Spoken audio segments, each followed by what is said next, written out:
Balamu ne Nammeere kaweddemu baawukanye ate baawukanye bubi nnyo. Nze nno nakirowoozaako nti bwe banaaviira mu Greater Masaka eyo tebagenda sigala kyekimu. Togenda kuddamu kulaba ku Balamu ne Nammeere ku katuuti keekamu nga bali mu zino drive zabaddemu ez'okulwanyisa enguzi. Obuvuyo nno bonna bwasibuse Masaka, naye ate gwaja bagidde bwe baatuuse e Rakai ne basangayo lipooti ez'abatuuze ebyalo 6 nga bano bavunaana eyaliko minisita w'ebyokwerinda era w'ebyobulimi ate nga ye taata wa Justin Nammeere, mwami Ssempijja, bamulanga ki okubba ettaka ebyalo 6 era ng'ali mu kusengula bantu. Lipooti eno yatuuse mu maaso ga Balamu nga n'abatuuze weebali nga bano bavunaana taata wa Nammeere mwennyini okubasengula ku ttaka n'okubba ettaka lyabwe.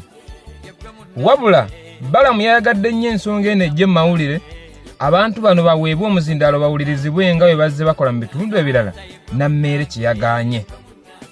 Nammeere n'afuba nga bw'asobola n'akiremesa n'agamba Balamu, nkwegayiridde wano we twawukanira. Ekintu kyanyiziza nnyo Balamu era n'ayongera okutegeera nti oba oli awo omuntu gw'atambula naye si ye mutuufu. Ate nga ne Masaka nga bakyali Masaka district eno ebukakata wasangwayo lipooti zezimu ng'era ziruma minisita Ssempijja. Nga ne Kalungu mu Lwera bwe mulaba balimu omuceere Abachina obutonde bw'ensi bonna obusaanyeewo era nga minisita oyo yaliko minisita taata wa Nammeere nga yatundawo. Abantu bagamba muli mu kufuluma mu Masaka naye nga tubadde tusuubira okuba nti minisita Ssempijja y'omu ku bantu abagenda okugenda emabega w'emitayimbwa era nga ne Balamu kirowoozebwa mbu abadde akyagala nnyo naye Nammeere n'akiremesa. Era baatuuse ne ku siteegi minisita Nammeere n'agamba abaana b'amawulire be batambula nabo okuli Calvin Kayanja ne Soni balekera okupromotinga Balamu, kamera bagifakasinge ku Nammeere. Abaana ne basituka ne bagenda ne babigamba Balamu. Ebintu byatabuse. Balamu agamba Nammeere ayagala mu overshininga. Nammeere talina respect, amuboggolera, amuyisa ng'omwana omuto. Oba oli awo Balamu ekimulabisanga oba oli awo y'omuntu wa wansi. Balamu bamuwabudde nti bwe kibanga wagenda mu maaso n'enteekateeka eno esigale ng'ekyayinamu amakulu nga n'abantu bagirespectinga, Nammeere asigale mu ofiisi e Kampala, Balamu agende mu maaso olw'ensonga Nammeere abantu tebakyamukiririzaamu mu by'okulwanyisa enguzi olw'ebyo byonna ebizze birabika naddala e Masaka. Ng'oggyeko abantu b'emmwanyi abaasasulwa, abantu abasoba 40 nga babanja ebintu eby'enjawulo, omuli abaakuba ebipande, omuli abaakola zi drive, omuli abaafumba ku mikolo, bonna Honorable Balamu yafuba okulaba nga aprotectinga Nammeere ne batatuuka kadaala. Wabula yasazeewo atandika okutambula yekka, Nammeere amugye mu nteekateeka y'okulwanyisa enguzi. Awo nno tutuuse. Omujjukira bulungi ng'omukulu Balamu Barugahara akubira Ssempijja oyo era ye taata wa Justin Nammeere. Ate ekitegeeza abaabwe tebaagala bakole ki? Babagambeko mulimu ebyana n'obwana babituuka ebwabwe kaakati biibyo mbukaweddemu dda bamaze dda okuba nga baawukana officially. Awo wetuli otuvuddewo wali avuddeyo n'agamba nti bannayuganda nti musisimuke era nti General Muhoozi Kainerugaba ajja kuba ng'agenda ku graduation oba pass out ey'omutabani we. Ono wasinzidde okuba ng'akoowola bannayuganda abali esayidi zeeyo mwekolemu omulimu. Naye nga lwaki oba totambuza vidiyo baganda baffe ab'e UK omutamiivu agenda kujja eyo nga 7 guno omwezi. Anti kitabani kye ekibadde kitendekebwa amagye mu Sandhurst bagenda kitikkira kati ali mu kujja eyo okukikongratulatinga. Tubasaba mukikole nga bwe muzze mubikola, tubasaba mukyanirize mu mirembe, tubasaba mukitukolereko nga bwe muzze mubakolako bonna. Tuli munnange olunaku lw'eggulo twawadde tuli awepo obufaananyi nga buyitiŋŋana ne batugamba nti kyawedde dda Alex Bagonza abasinga obungi gwe mumanyi nga Epasi nti essaawa ya kakati we twogerera Mbu yavudde ku luggya era nga oyo Mbu ye mukyala we Mbu we tuwulira era ebifaananyi ye kennyini eyapositinze nti munnange we twogerera okukyala kwawedde. Tubadde tukyaliwa Epasi Baby Gloria naye munnange Mukama yamublessinze n'omwana ow'obuwala era tutegeddeko nti omwana oyo bamuyise Elizabeth. Tumuyozaayoza bambi Mukama mulungi okubanga yamusobozezza okuzaala bulungi nnyo era olutalo olwo n'aluyitamu nga mulamutuku. Ffe bwe tuli tubaawo munnange okuba nga tugakutuusaako gonna nga we gatambula era gonna nga we gagenda mu maaso waneno mu ggwanga Uganda. Tubadde tukyalya nga Honorable Ssemujju Nganda ng'alinako kyagamba naye ebigambo bye bino bye yayogedde abantu bavuddeyo kumugamba nti mmwe abaasinganga okuba nga mukola ki nga mwogerera omukulu His Excellency Robert Kyagulanyi Ssentamu. Muganda wange Kyagulanyi amaka ge yagalekawo naye yagazimba akagala okugasula mu kati ali mu Amerika. Ate naawe abalina obuyinza n'amaanyi nabo kinoomu bagenda banoonya amaka ewalala. Gwe tikyakwewuunyisa nti muwala wa Saamu Kuteesa abagagga abalina obuyinza Shatsi Kuteesa nti ate naye yagenda mu Amerika anoonyeyo obutuuze naye ng'ate mulamu we Muhoozi Kainerugaba yalina obuyinza yeerabanga na malayika yagaba obulamu n'okufa naye mulamu we yaddukira mu Amerika. Adoniya Yeebale bakamulonda okubeera minisita w'ensonga ez'ebweru naye obutuuze alina bwa mu Amerika. Dr. Muganga alina bwa Canada. Vice Chairman w'NRM okuva Teso alina bwa Amerika. Si ffeffe kabagenda okukomawo okutandika okubeerako ebweru. Naawe bennyini abasazeewo okwonoona ensi ya Uganda nabo bajja kudduka tulyesanga nga mu nnyonyi nga buli omu agenze kunoonya butuuze walala. N'olwekyo njagala kubakubiriza bannayuganda obutassa mukono nga tulwanirira ensi yaffe. Nange mu ngeri yonna gye nsobola yonna gye n'abandi oba n'abankomyewo oba n'abeera ku muliraano kye nsobola okukola nja kikola okulaba nga Uganda etereera. Bino ebirala Katonda ajja tusaasira mwebale nnyo. Bano basinzidde ku bigambo bya Honorable Ssemujju Nganda ne babaako nabo obubaka bwe bayisaawo. Uganda tetukomyawo bigambo bino lwa kirala nedda. Tubikomyawo ng'obujulizi obubajjukiza mu ababa beerabidde. Ate mu abapya oluusi ku intaneti era tubibaleetera okubiraba. Abasajja bano statements ze baakolanga nga bo balowooza mukadde ako basobola okunafuya His Excellency Robert Kyagulanyi Ssentamu. Ono ye Ssemujju Nganda ebigambo bye yabikola nga bo bali sure era nga balowooza nti pulezidenti waffe kyonna kyali mu kukola ali mu kusiika binyomo oba ali just kwegamba oba just azannyamu buzannyi. We tutuukidde leero abasajja bonna ng'ebyaddala omusajja balaba ali sirias ku kyaliko. Olunaku olwaleero mu abapya we mulaba Ssemujju Nganda statements zaakola ng'awoza muganda wange Bobi Wine, simanyi ke kaseera tulina okulwana, simanyi eggwanga lyaffe tulwanire abantu baffe. Ebyo makweka nsaamu tukibagamba ebbanga lyonna abo abasajja babaddewo nga bakolera Museveni nga bo balowooza nti olunaku lusobola okukya ne bateeka His Excellency Robert Kyagulanyi Ssentamu. Be ba Adoniya Yeebale. Adoniya Yeebale yakolako eno statement. Okitekedde we tutuukidde leero Adoniya Yeebale ng'akola zino statement.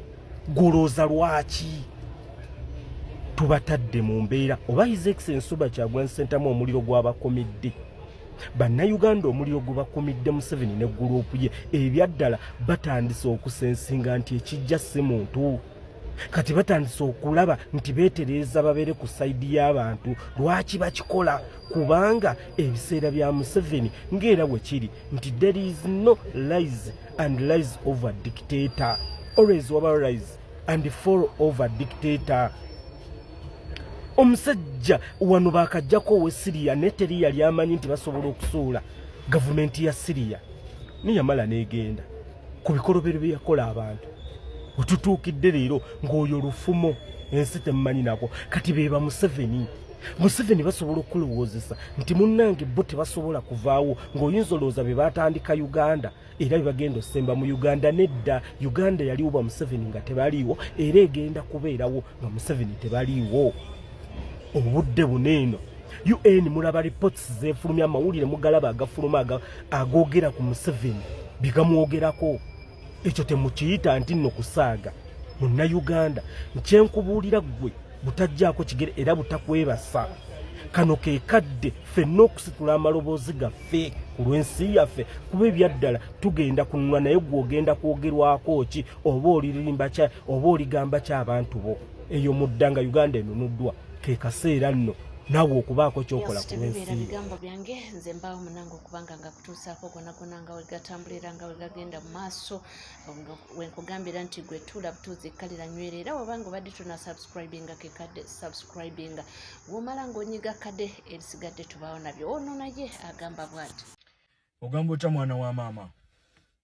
Ndowooza ke kaseera amampaati n'eryanyi tulize ebbali n'okwemanya n'okwetwalira mu tuluba nti mmwe mutegeera ennyo era mmwe muyina okudiscussinga how politics has to move in the country or how politics has to be played in the country.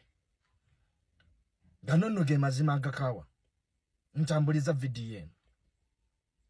Natunuulidde muganda wange, muganda waffe Ssemujju Nganda Fumakira MP nga musajja wattu ne bw'ayogerera nga si we yandibadde alina okwogerera mu bufunze nga ali mu exile gy'atandi eyagalidde kubeeramu. Naye ntunuulira statements za Ssemujju Nganda nga mu butuufu tezaawukanirako ddala neza His Excellency Kyagulanyi Ssentamu Robert. Era nga n'ensonga His Excellency Kyagulanyi Ssentamu Robert zeeyawa ku lwaki yasobola okwemulula n'ava mu ggwanga lino. Ssemujju Nganda ng'alinga layini y'emu mwatambulira. Naye take a look. Mu budde His Excellency Kyagulanyi Ssentamu we yakolera move eno nga bannayuganda beetaaga okukumaakuma. Nga His Excellency Kyagulanyi yeetaaga balwanyi banne okumukumaakuma n'okuzzaamu bannayuganda essuubi n'amaanyi okubalaga nti move His Excellency Kyagulanyi gye yakoze gyeri era yabadde erina okuwagibwa. Badda ku ki? Badda ku marediyo. Kyagulanyi n'afuuka emboozi. Oyo Kyagulanyi yeetudde mu self exile. Tewali yabadde amunoonya. Omulanyi yenna Namigga alina okusigalawo wano n'alwana. Kyagulanyi wabayooza alina omusango nti bano abasajja bamwetaaga omuggulako omusango ajje tumuwerekere tumutwale ku poliisi. A lot was said. Otwandibadde tubeetaagira mukume bannansi mubalage nti omulanyi yenna okusinziira ku lutabalo luno nga bwe luyimiridde nti gavumenti eno gye tulwana yakatufugira emyaka 4 kitegeeza buli wali gap wonna yakonsolidatingawo yazibawo. Naye twasalawo nitugamba nti eno gavumenti tugenda kugikyusa na ddembe nga si kuyiwa musaayi. Kakati bannange tulina okwongeramu amaanyi mu bye tukola naye n'abatukulemberako mu lutabaalo luno balina okubanga balamu nga tisi basobola okutwengejinga. Teri olutabaalo lwonna lubeera headless. Kozi tukimanyi bulungi nnyo eggwanga lino tolina kulwana domestically kyokka. Kubanga era litambulira ku mikoweegi, litambulira ewaka n'ewabweru w'eggwanga. Kyetuyita domestic ne foreign policy. Njagala okwemu akafaananyi singa mazima ddala His Excellency Kyagulanyi abasajja obulamu babujjawo kubanga kyekyali ekigendererwa. Dr. Kebbi nga bamuneutralizinze. Kale katukitwale Dr. Kebbi alimida munda. Ne His Excellency Bobi Wine alimida munda.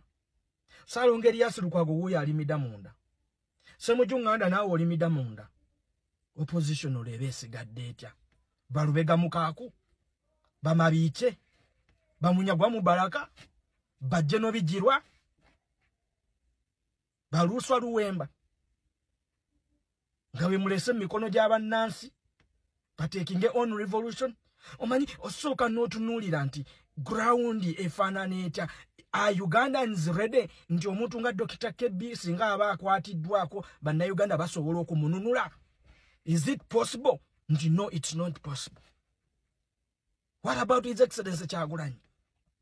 Bwe kibanga veteran Dr. Kebbi ali mu mbeera gy'afaananako bw'atyo olwo His Excellency Kyagulanyi. You know, there are some people abeerawo ne bagamba nti Omuranyi w'amanda. Look at these people. Stella Nyanzi, His Excellency Kyagulanyi akamala okwemulwa yavayo n'akola omuko gw'ebbaluwa mula. Almost all FDC elites and PFF elites bavayo ne bacriticizing His Excellency Kyagulanyi. Maybe there are some people abagambanga Omuranyi owaddala ow'amazima alina kuba mukomera munda. Omuranyi owaddala ow'amazima alina kuba mu exile. Olwanota government ya General Museveni nga toli mu exile. Olwanota government ya General Museveni nga toli mu komera. Now look, kati Dr. Kebbi tumufunamu. Salongeri Yasurukwago tumufunamu. Singa Ssemujju wabadde mikono gy'abasajja bano. Ebigambo bye watugambye twandibadde tubifunamu amakulu era twandibadde tubijjawa. Kimwagala okutugamba era n'akatono His Excellency Kyagulanyi temukalabawo kaakozeeko bukyanga agenda wabweru. Ngoza General Museveni musanyufu nnyo nga His Excellency Kyagulanyi tamulina mu custody. Nga tali mu ggwanga munali wabweru. You know, tuteeka amampaati ebbali. Tumanye nti yes. Abasajja ade bakuliddemu revolution eno oba balidazi baffe bonna abasinga kati emikono giringa emisibe. Then what should we do? Don't know posting Dr. Kebbi kidine kigamba Dr. Kebbi is the true opposition. True opposition omulese kufiira munda. Omusajja yatuse nokola pusingira mu court bamukozeko buli byambyo ne byonna. Tudda wano ntandika kuhandika bigundi biwanvu biti. What have we done to secure his freedom, to fight for his freedom? Musajja asobola okufiirawo munda and everything moves on. These are the Ugandans. Bannaffe muteeka amampaati wansi. Program mulekerawo zikola nga mucriticizing His Excellency Kyagulanyi. Ndowooza kati tukitegedde nti abakulembeze b'olutabaalo luno balina okubanga balamu nga tebasobola okwengeejinga bannayuganda. Okiwuliriza? Ndowooza ekyo tukaanyiza. Kale inside time tugambe nti Saamu Mugumya. What can we do? Kubanga etuba nga tusobola kukola bikola internet tugiutilizing. Can't we share Saamu Mugumya and Dr. Kebbi? For almost no 2 weeks nga bo scrolling olaba abo bokka nebi bituuka ku talk show bitandika Kyagulanyi. My brother, ate wetubagambako wetunafu wetuzzaako omuliro bigattako ki? Abasajja balulume bayiga basigala babeera bakolokota bakwata omuzinda lwata akolokota Kyagulanyi.